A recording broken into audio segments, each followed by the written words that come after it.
Hello, my name is Dr. Patricia Ford, and today I'm going to talk to you today about why the scale can do more harm than good. And I am your doctor, dietitian, and coach, and I help to repair, heal, optimize your relationship with body, food, weight, and eating. And today I want to talk about weighing yourself. Weighing yourself in terms on what do I weigh, what does my body weigh, and that's a very objective behavior. People do it all of the time or none of the time. What can happen is you can develop a relationship with the scale that can be harmful. And I want to speak to that. If you have the ability to weigh yourself and have no attachment, either emotionally or intellectually, and no reaction, I'm not speaking to you. I'm speaking to those who feel something when they step on the scale. They think about something, or they judge, or they evaluate, and that can happen so quickly and so subconsciously. So what can happen? Scenario one, you get on the scale. Typically you experience, or you might experience, body dissatisfaction because you don't weigh what you think you should. So there's a couple things happening here. Is you have a reaction based upon a thought pattern that you should weigh something, whether that was told to you or given to you or you expected something. Is you expected an outcome, and it didn't happen. So now you experience body dissatisfaction.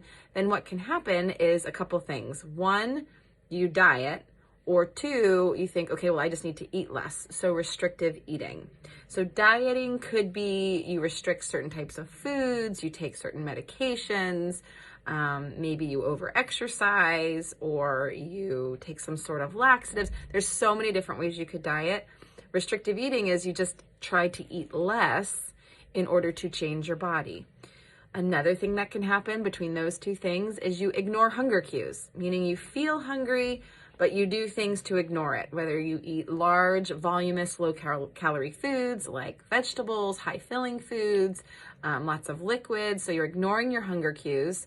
This actually continues the production of ghrelin. Ghrelin is a hormone that signals hunger. So you increase the production of this hormone, then you start to eat more than possible. So otherwise known as a binge. So you eat more than possible, you eat faster, and you typically eat richer foods. So all those behaviors, because of the dieting, restricting, because of the thought pattern that I thought I was supposed to weigh too much after you step on the scale. It's like this volcano erupts and down comes all of this hot lava. It's not a good scenario.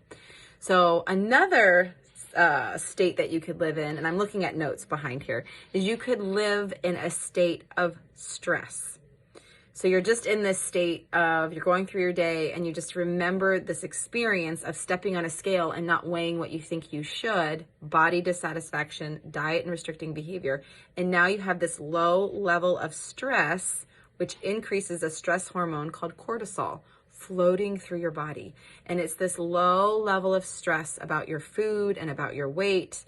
So when cortisol and insulin increase, it signals to the body to store fat, adipose tissue, and interfere with building muscle. This can lower metabolism and set the stage for overeating or weight gain. Mostly the scenario, weight gain, is it's interfering with building muscle. And as you age, that is one of the goals to help with aging, is to repair or maintain or continue to build muscle, which is harder. Third scenario, you're dieting and you're restrictive eating, so you're telling yourself something you can't have, a certain something, and then you're just obsessing over it. You're thinking about it all the time. That obsessive thinking pattern, or that distractive thinking, that running dialogue, can actually lead to overeating when you actually stop denying yourself. So you stop denying yourself food and you just overeat. This all or nothing thinking can lead to continued overeating. So you have three scenarios: ignoring your hunger cues, living in a state of constant stress, or just thinking about food all of the time. This is going to impact your relationships with people, your relationships with yourself, and relationships with people at work, in your family. It's going to interrupt connections that can produce joy. It's going to interrupt so many things, all from weighing yourself every day. So hear me out. If you are weighing yourself and it feels productive, then don't screw with it. Don't mess it up. However, if it is leading to these, maybe one of these 3 scenarios, or maybe there's a different scenario for you, not weighing yourself would be productive, but it's still gonna feel weird because you're used to this coping mechanism of weighing yourself to allow you to feel something. So ask yourself, is stepping on the scale allowing me to feel something, or is it a checkpoint or a security thing? I had a conversation yesterday with a fabulous person who says, I don't get this body talk. I feel nothing about my body. That's something. That can be apathy. That can be numbness. Maybe it's peace. That is something. So conversations about your body, conversations how you feel about your health are important. They do matter. And if stepping on the scale is not helpful for you because of these 3 scenarios, I would provide the recommendation to not weigh yourself, to not step on the scale unless medically necessary. Thank you so much for watching my YouTube. I hope this was helpful. Bye.